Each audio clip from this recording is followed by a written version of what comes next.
I'm going to talk about while loops. So we saw that we can use for loops. We have three different statements which would control this for. But for while, now we'll be passing only the condition part, so which is this. So we'll be passing only the condition part, and if we need these two things, we will do it either outside and inside. So if it's initialization, we'll do it outside.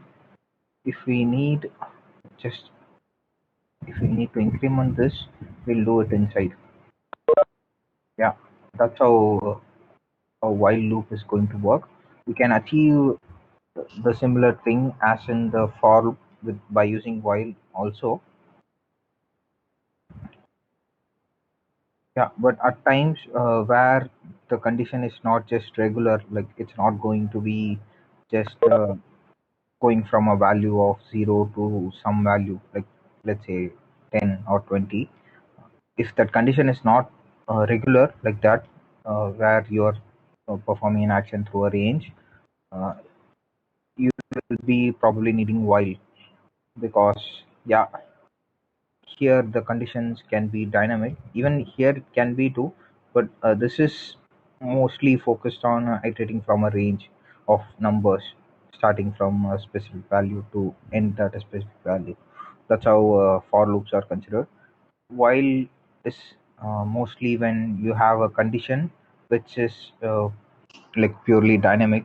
So this condition is based on some action performed inside here, so only then you'll be going for while.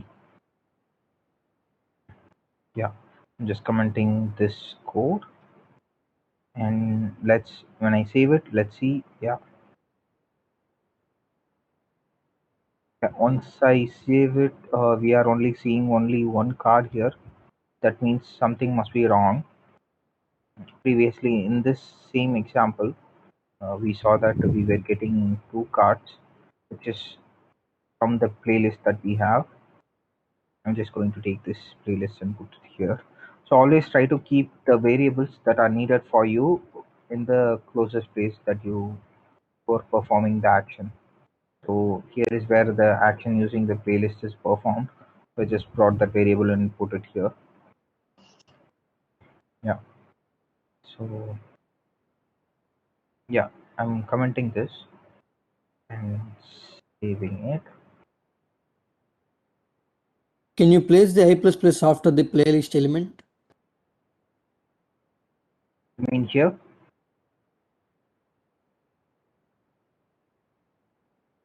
Okay, that's a good catch. Okay, can you explain how? That's what while loop does, because it's execute the first and after that it iterates. But even for in second one, it keeps iterating without printing the line.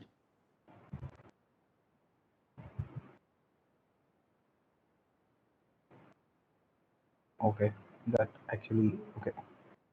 I actually Here did. the I keeps iterating without printing the playlist element. If you write in second line,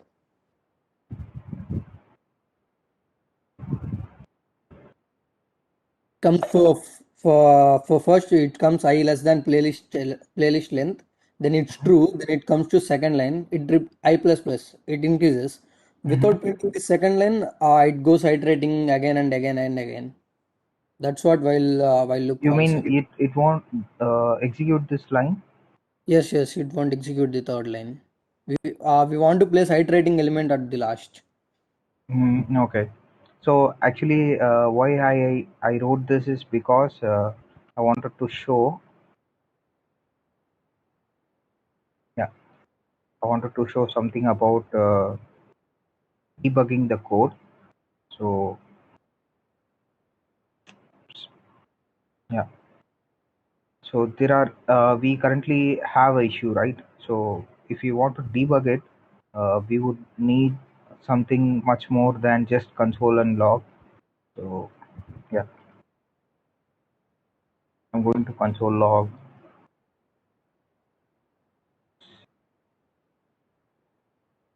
it here, and you can see it says 1 and 2. uh, so yeah, initially, yeah, when it comes to this.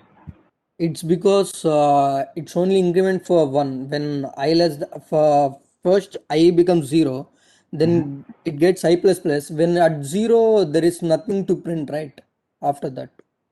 So it only prints single element, not double. That's what the happening there. No, actually, the thing that is happening here is different. I will explain you. uh, so what happened here is, uh, what the first value which we have is 0, and the value increments which it gets incremented to is 1 in the beginning itself. If we do that, what we will try to get from here is of playlist 1 instead of playlist 0, which is our first value. So that's why we are getting a error here. So what it says is, we are trying to read a property called total likes from undefined. So as I told you, when you're passing something to a function, if that value is not present, it's going to take it as undefined. Here, instead of playlist of 1 at the second iteration, it's going to take it as playlist of 2. His suggestion to put it at the last was correct, but okay, I actually added that line up there because I wanted to show you how to debug. So now at the first iteration it will be playlist of 1, and at the second iteration it will be playlist of 2. But in our case, it should have been first in the first iteration it should have been playlist of 0, and in the second iteration it should be playlist of 1. So because we have only two elements, right? We have 0 and 1. So that's how it should work. But since we incremented it at the beginning, it when it went to this place, the first value itself was 1, and then because now it did not pick up this value at all, it started with this value. And at the second iteration, it took playlist of 2, which does not exist. So I'll try to print playlist of 2 here.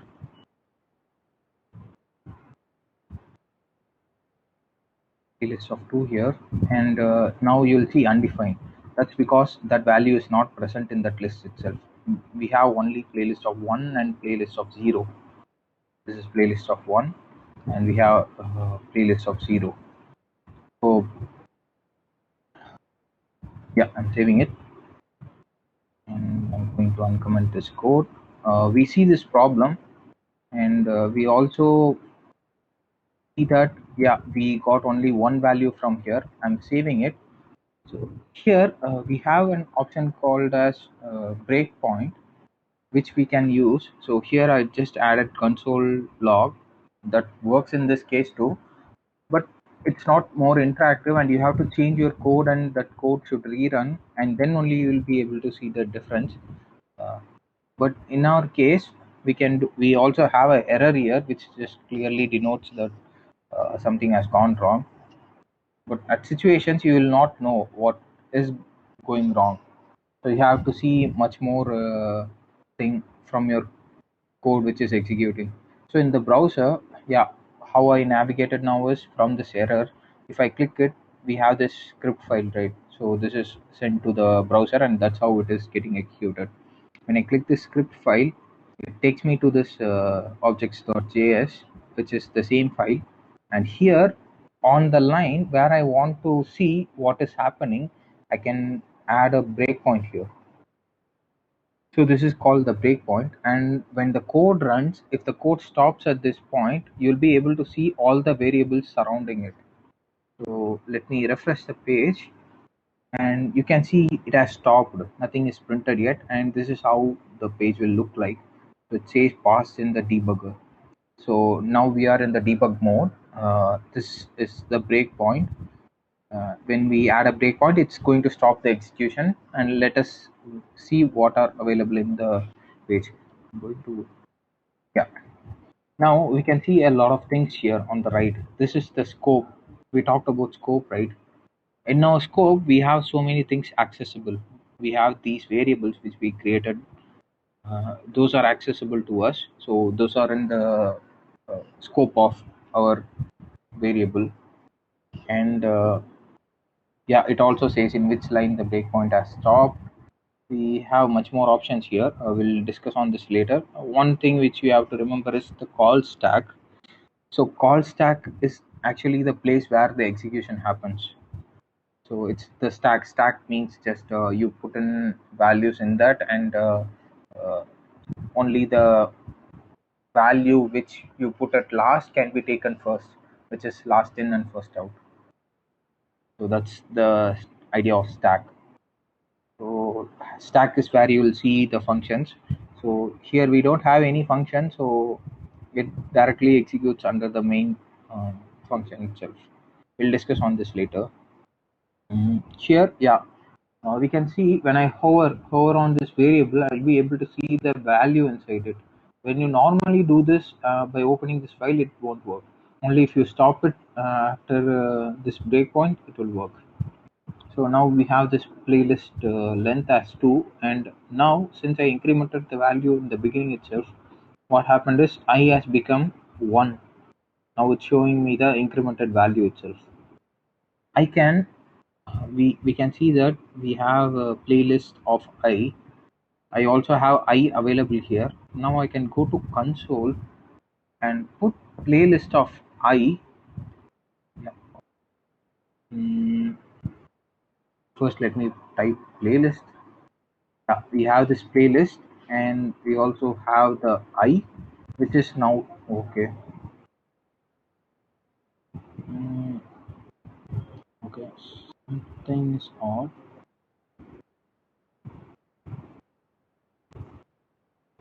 Let me refresh it. Okay, I think I actually pressed this button already. Okay, that's the issue. So let me type the playlist, and we have this I here. So we have this value 1 after the first execution of this I plus plus, and after executing I'm trying to get the uh, playlist of I, which is going to be playlist of I. This is going to be the second value, not the first one. You can see the total likes is 100 and song B. So it's because the I is incremented, and when we have multiple options here. You can go to the next line, or you can continue this execution. So I'm clicking on the resume script execution. When I do that, it's going to continue the execution and go to the next breakpoint, which is in our case we are running in a loop. So this loop is again going to come to the same point, except that this value is already incremented in this place too. Now it will be 2. So okay, sometimes yeah, it doesn't properly show here. Let me show it from here. Now the I value is 2. If I try to pick value of 2 from playlist, it's going to be undefined. So that's the issue that we are facing, and yeah, we can see that using this breakpoint itself. So instead of adding console logs from your code, which is like modifying the code, maybe at times you'll have a large number of variables, and you cannot add console log for all the variables. In that case, you would definitely need to add a breakpoint. So now, yeah, as he said, to fix this issue, we have to always add this increment step at the end if you are using it as the if you are using that value inside this block, because at times I just need to run some action for specific number of times, and it does not have to be used inside this block. Maybe if I'm running while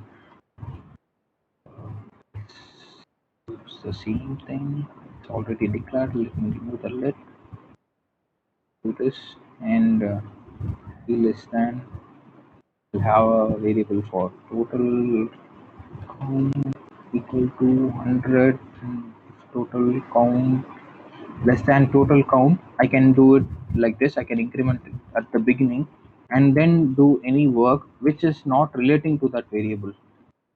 If you want that value to start from 0 and work it way through uh, the end, and you also use that value inside this block, you have to increment it at the last. But here I don't have any necessity for that variable itself. This is going to perform a different action.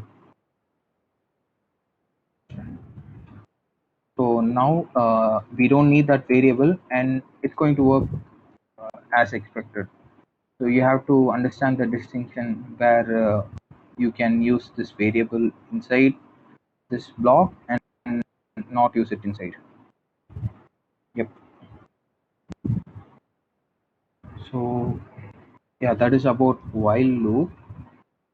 We also have something called as do while, which is I don't think I have not used it. Uh, I have not used it anywhere. I don't know if there is any proper use case for this at all. So do while is where initially in while loop, what we do is when we are going to execute something itself, we will check the condition and then only execute this part. But in do while, you will actually perform the action first. You'll perform this action first. So yeah, I think this could be the proper use case for us. You'll perform the action first once and then check the condition. So I plus length. Yeah. Here I'm going to add. I'm just going to take this breakpoint. Yeah, I'm removing this breakpoint. We don't need that anymore.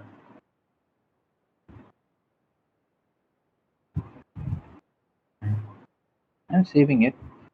Now you can see actually it works in the same way. But the thing is, previously it checks the condition and then lets the things that is inside run.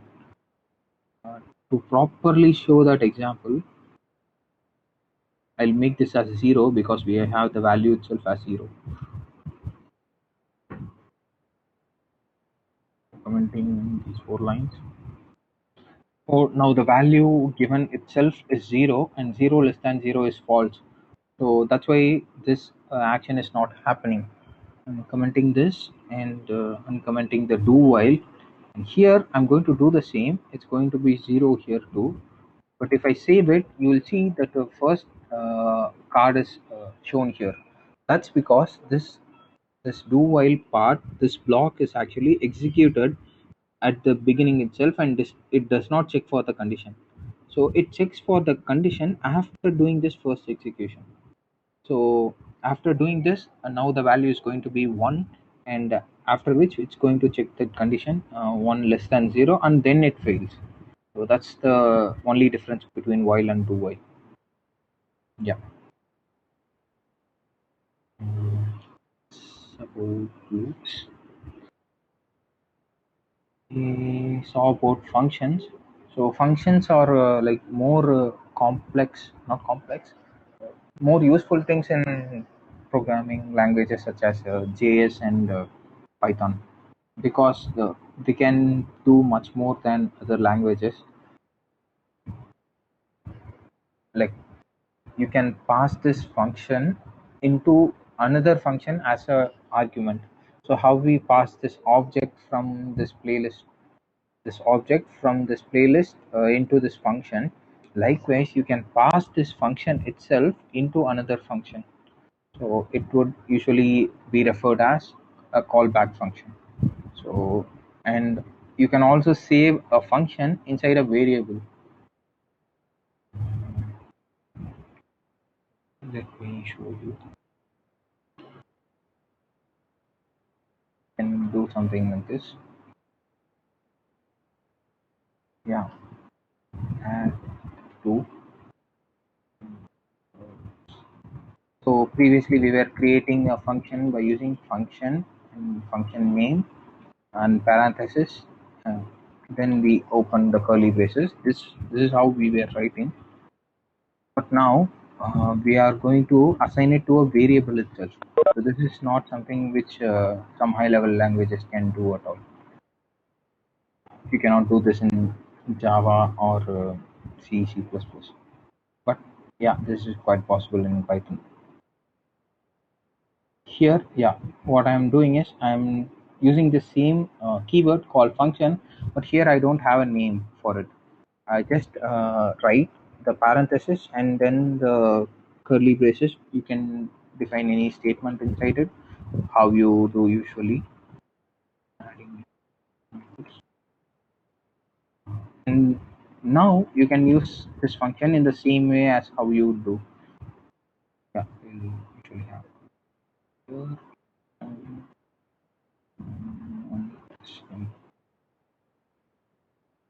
add two numbers and pass the numbers in.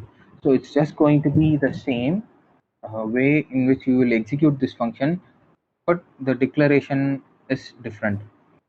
Previously, you did declare it directly using the function keyword and add two numbers uh, like this. But now the declaration has changed.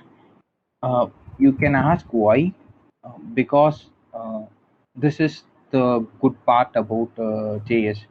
So these functions are called as higher order functions.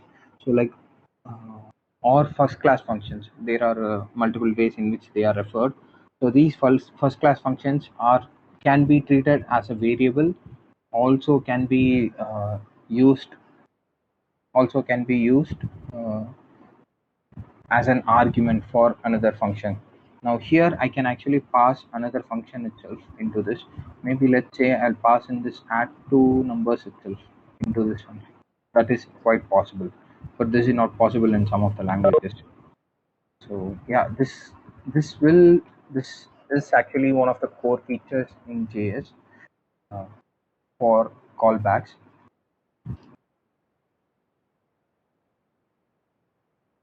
And you can see we have this add two numbers, right?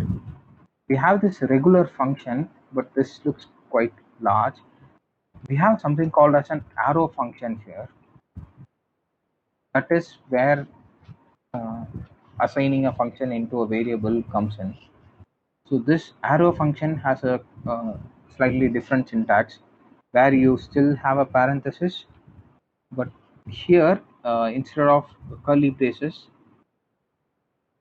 you'll first okay, you can have curly braces. First, you'll add something called something which looks like an arrow, which is created by equal to and greater than symbol. So this is an arrow function, and instead of doing writing this whole function which does add these two numbers, I can do num2, and if I do this, yeah, now this function is actually equivalent to this function, except that we don't have this console log in there. But yeah, in functionality wise, it's going to be the same. So whenever I do this action, uh, it is it is automatically returned in this function. So you are writing this return statement explicitly, right? If you remove this, this value is not returned. You will be getting undefined if you try to use anything that is from this function call.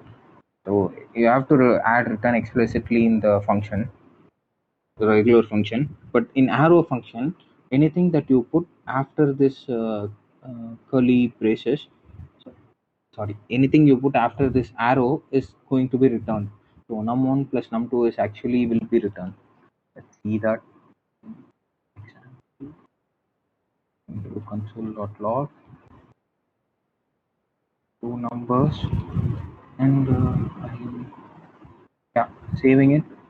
The browser file open. Yeah, by the way, when I click here, I'll be able to change the position where this whole DevTools is placed. Now I'll move it back to the page itself. Yeah, here you can see the value is 9, adding 4 and 5. This is actually returning the sum of from this function. So this is like the shorthand. There's a term called a syntactic sugar, where you can do things in a much simpler way than the way which we used to do it. So it's called syntactic sugar. So this is for one of the purposes to provide the syntactic sugar in your code, where you don't have to write large functions when it's not necessary. So yeah, for such use cases, this is what an arrow function is. One moment.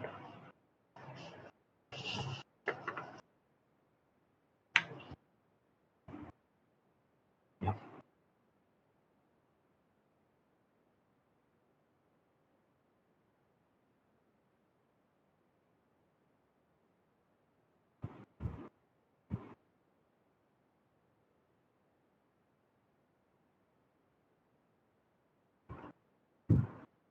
Yeah. Next thing we'll talk about is we saw about objects, properties, and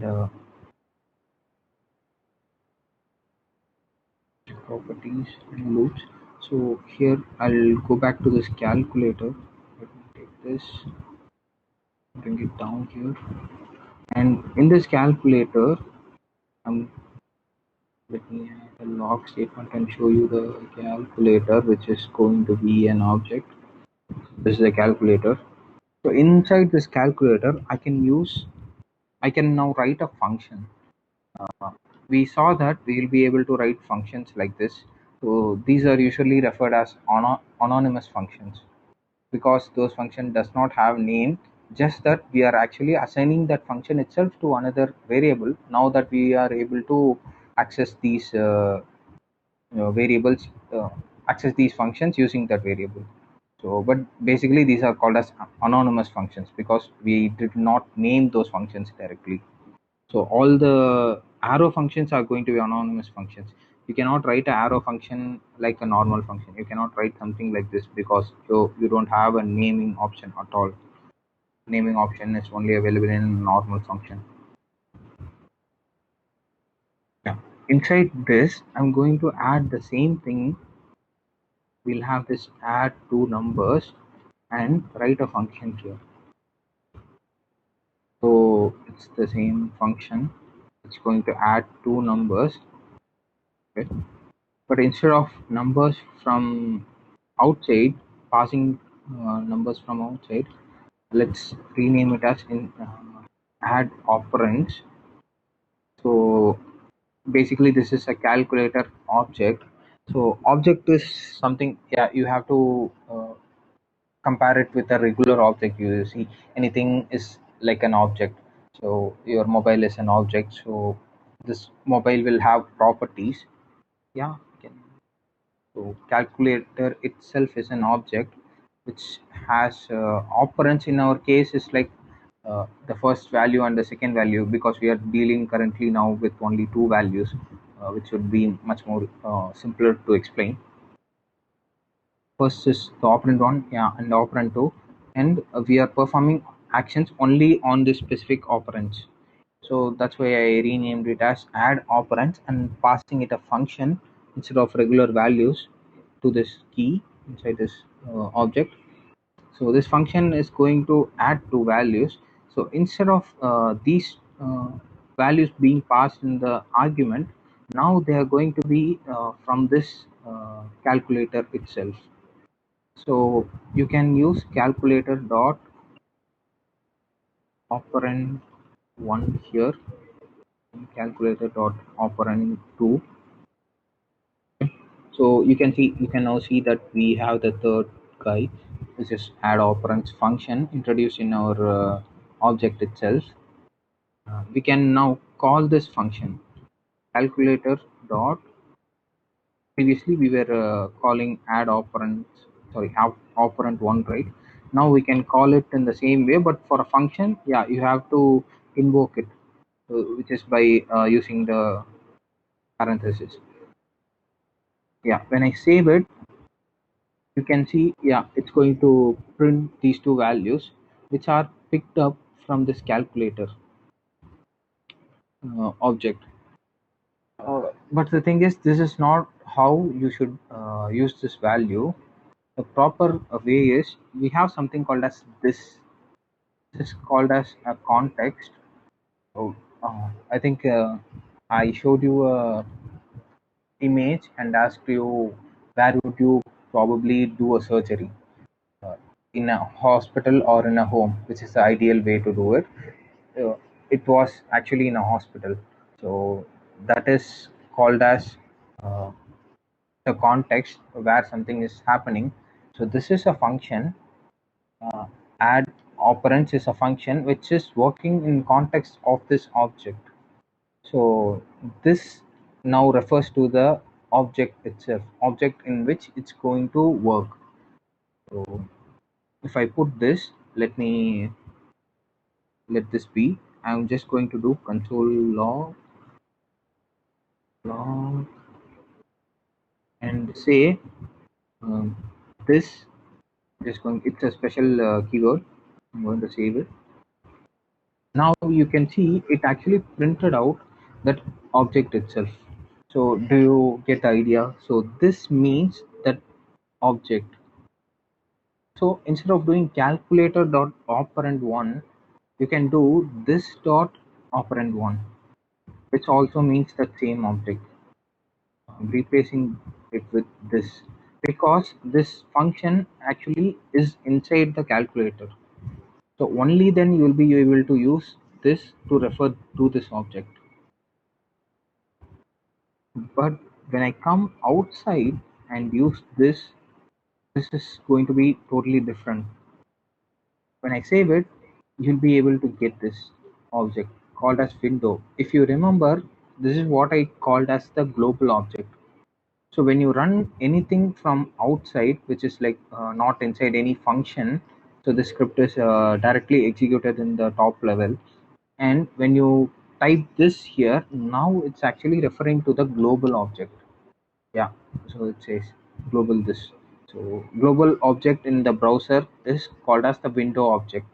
The window object is going to hold everything about this specific window. Even we used document, right? That document dot get elements or document dot create element. So that document object is in itself inside this window. You can see it here.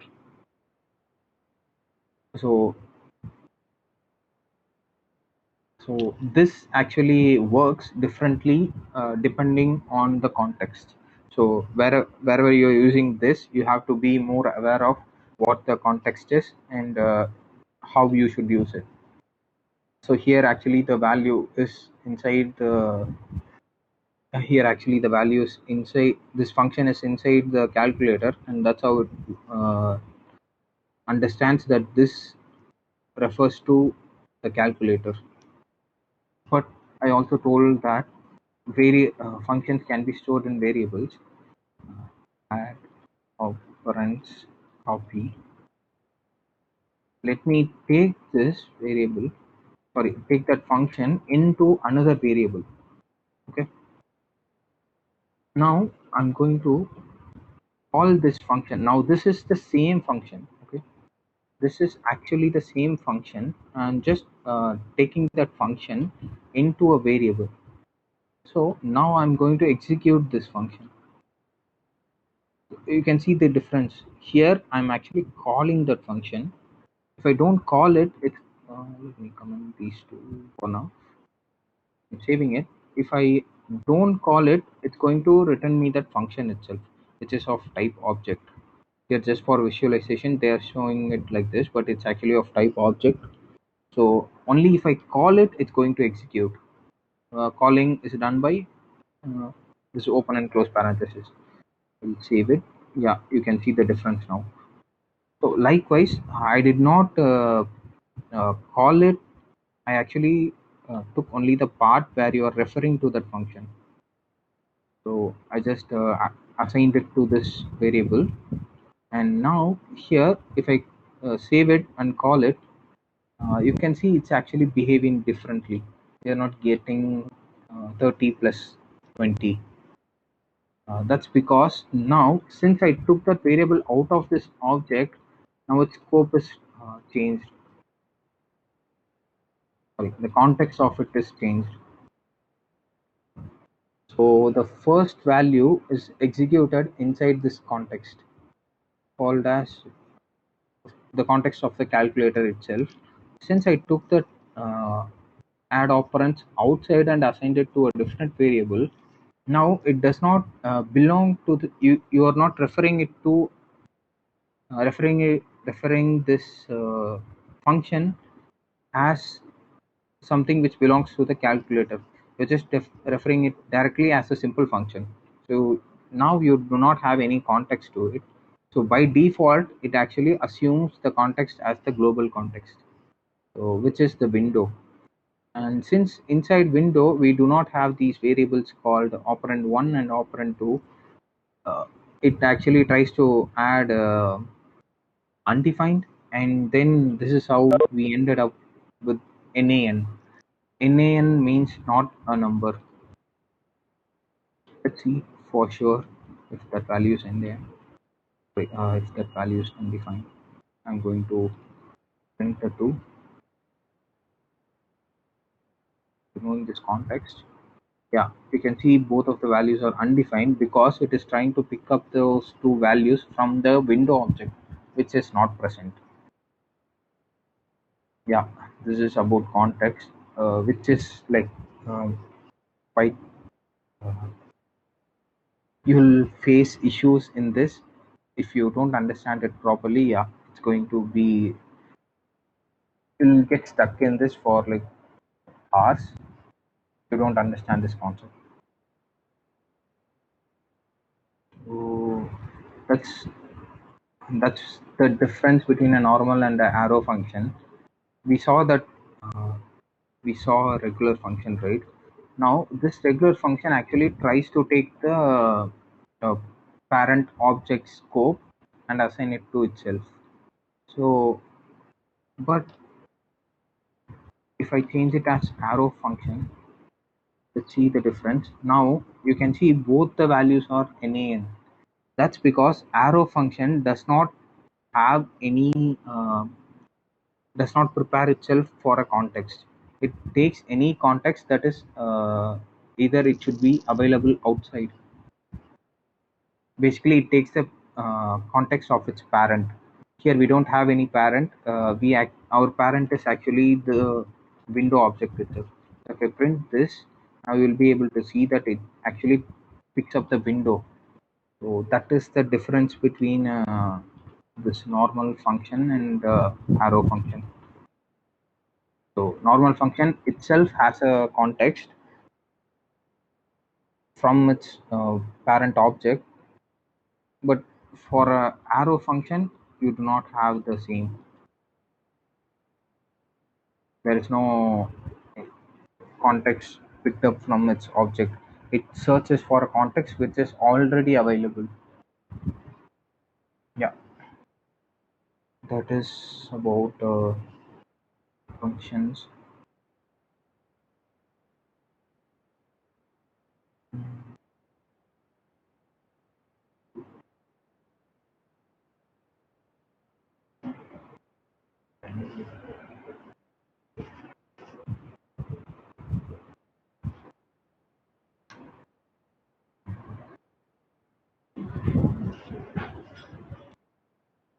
Functions is for objects. Yeah, lastly, we will talk about classes. Function was the first thing which was introduced in JS initially, but that was not enough, and it it actually uh, was completely enough for the work that you have to do. But then it was not in a proper way. It was not designed in a proper way. It cannot be written in the proper way where developers were used to writing object oriented stuff.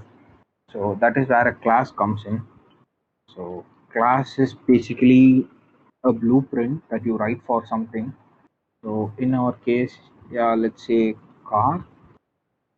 So car is going to be a blueprint with which you will create instance, something called as an instance. So blueprint is like the literal blueprint. So this class is like let's say a building. Yeah, let's call it as a house. So and now you have this house. You have a design ready for this house. That is what we call as blueprint here. And what this can do. This house will have properties. Uh, let's say name maybe. So to use that, we have something called as constructor. So constructor is where you will initialize the things for this house. So initially, house is not going to. It will have properties, but then it's not going to have any values because this is of type. This is a generic type.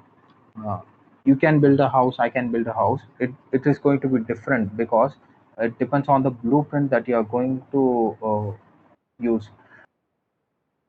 So this house, let's say it's going to have a name.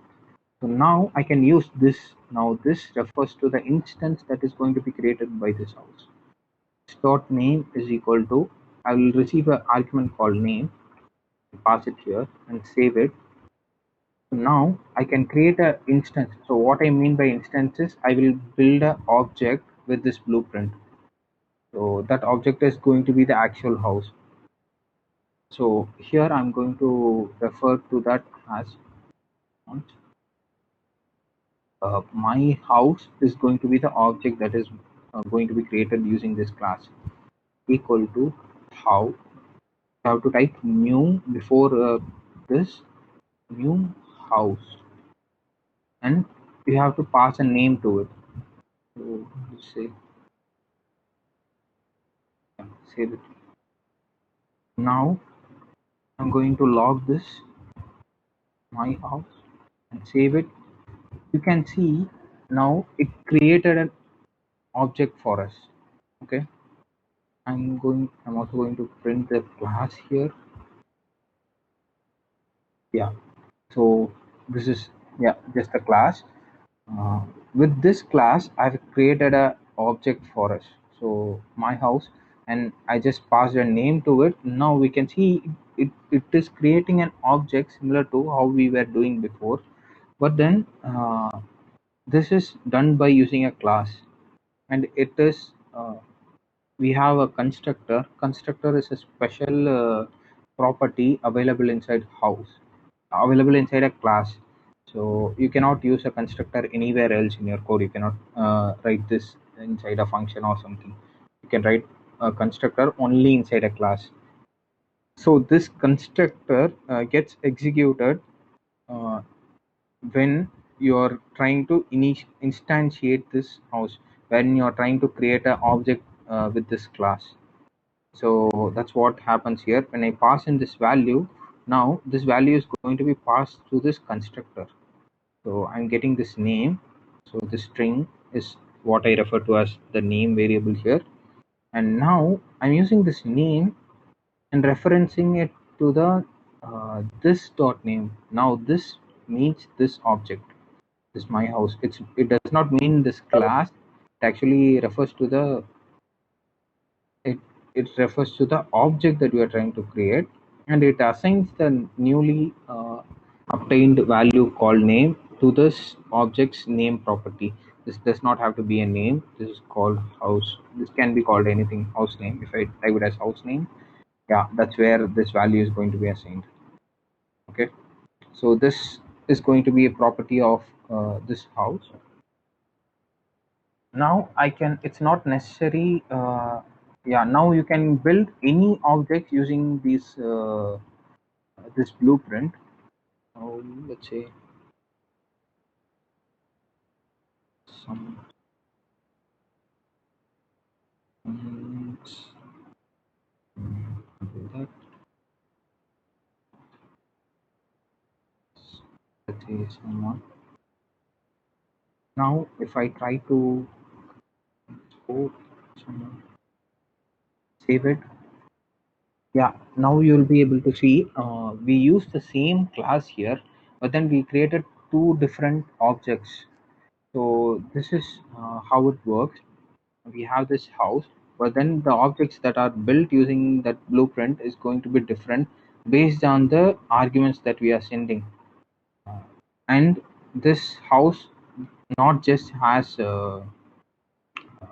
properties as such, we can also have functions. We have written functions in this object, right?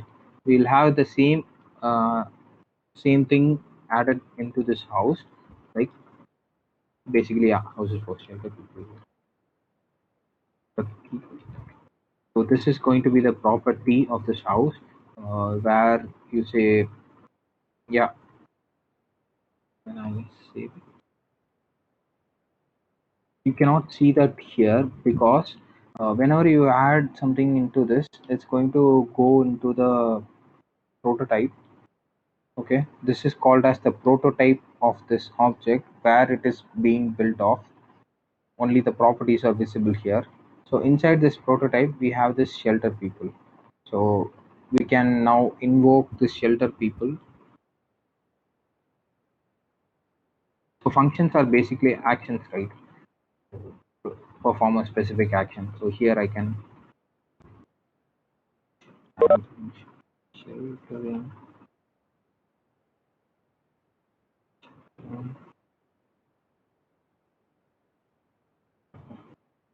Person, person here.